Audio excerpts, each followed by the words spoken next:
আজকে আপনাদের মাঝে একটা বাস্তব ঘটনা আমি বলবো। যে ঘটনাটা অহরহই আমি আমার ভিডিওতে বলে যাই যে আপনারা কখনো পুরাতন মোবাইল কিনবেন না। আর পুরাতন মোবাইল যদি কিনতে হয় তাহলে পরিচিত লোকের কাছ থেকে কিনবেন এবং কাগজপত্র আছে কিনা সেটা দেখে শুনে কিনবেন। তো এক ভাই দেখেন কিভাবে অনলাইন থেকে পুরাতন মোবাইল কিনে ধরা খেয়ে গেল। কয়েকদিন আগে এক ভাই জিডি করলো যে তার একটা আইফোন হারিয়ে গিয়েছে। তার আইফোনের সংশ্লিষ্ট কাগজপত্র এবং বক্স থানায় এসে জিডি করে গেছে।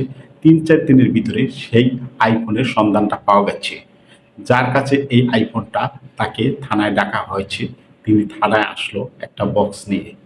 তিনি বলল যে আমি অনলাইন থেকে এই আইফোনটা কিনেছি। আইফোনটা মিনিমাম ১,৩০,০০০ টাকার দাম আছে, কিন্তু সেই ফোনটা তিনি ৭০,০০০ টাকা দিয়ে কিনেছেন। পরবর্তীতে দেখেন কি ঘটনা হলো। যার যে জেনুইন যার সেট, যিনি জিডি করে গেছেন প্রকৃত কাগজপত্র দিয়ে, তাকেও ডাকা হলো। তাকে ডাকার পরে তিনি বলল যে এই তো আমার সেট। তখন তিনি বলল এটা তো আমি অনলাইন থেকে কিনেছি। এখন অনলাইনে যার কাছ থেকে তিনি সেটটা কিনেছেন তাকে ফোন দেয়, কিন্তু তার ফোন বন্ধ। এখন কি হইল দেখেন, তার কিন্তু ওই ৭০,০০০ টাকাই লস হয়ে গেল।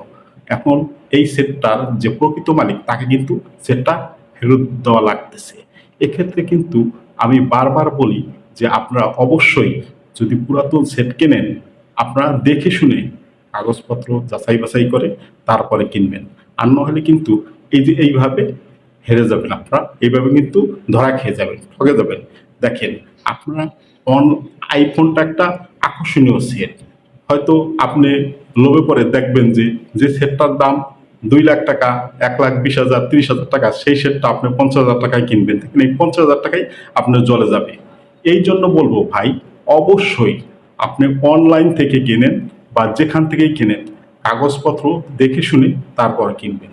দেখেন সে যে সেটটা কিনেছে, ও যে সেটটা তার যে সেটটা হারিয়ে গিয়েছিল সেই সেটটা একটা প্রতারক চক্রের হাতে পড়েছে।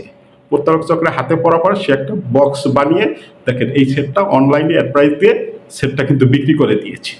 বিক্রি করে দিয়েছে আর তার নাম্বারটা কিন্তু বন্ধ করে দিয়েছে। এখন দেখেন সেটটা কিন্তু সে কিন্তু টাকা পেয়ে গেছে, কারণ সেট